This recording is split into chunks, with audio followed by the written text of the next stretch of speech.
The Sunstone Shadow. The kingdom of Ethelgard was held together by the gentle magic of the Sunstone of Harmony. For generations, the children of the kingdom learned to harness its light. Elwyn and Theron were the closest of friends, training side by side to become the kingdom's next protectors. They shared every secret and every dream. The Sunstone rested high in the royal spire, guarded by the king's most trusted advisors. Its glow pulsed life into the entire realm. One evening, the king chose Elwyn to be the new junior warden of the spire key.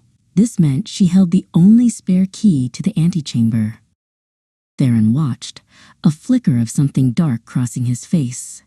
He had always wanted the honor, but the king had overlooked him. "I am so proud of you, Elwyn," Theron finally said, though his voice sounded thin. Elwyn, trusting him completely, hugged him tight. That night, a terrible storm brewed, shaking the tall spire. Elwyn slept soundly, trusting the great walls to hold. While Elwyn slept, Theron crept through the rain, wearing a disguise. He knew exactly where she hid the key. He took the key, snuck into the spire's antechamber, and lifted the Sunstone from its perch. The stone immediately dimmed in his grasp. The next morning, the Sunstone's empty cradle was discovered, and panic swept through Ethelgard. The magic was draining quickly. The king's guards found the spare key, clumsily dropped near Elwyn's room, covered in strange mud. They immediately suspected her. Theron stepped forward, his heart pounding, and spoke falsely to the king. He claimed he saw Elwyn acting suspiciously during the storm. She was jealous of the ancient power, Theron lied, avoiding Elwyn's shocked gaze. The king believed the loyal friend. Elwyn was banished from Ethelgard, forced to leave her home and her title. She carried only sadness and a profound sense of loss. As the months passed, the kingdom grew dull and gray without the Sunstone's light.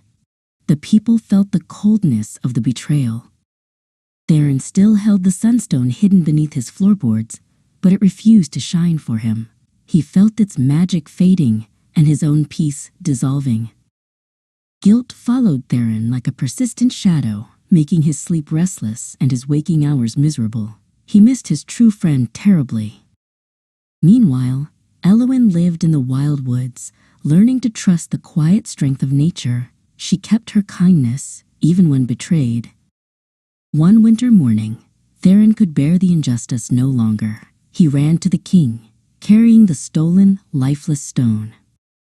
"I stole it, my king. I lied about Elwyn," Theron confessed, dropping to his knees.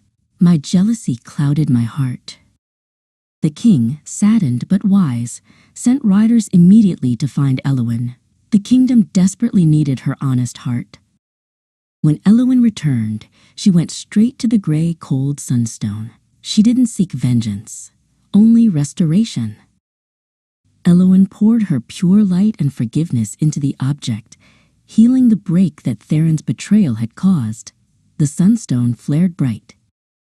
Theron apologized truly, and Elwyn, remembering their old loyalty, offered her hand. Friendship, once broken, began to mend. In time, Ethelgard learned that true strength is not found in magic, but in the honesty and forgiveness we show to others.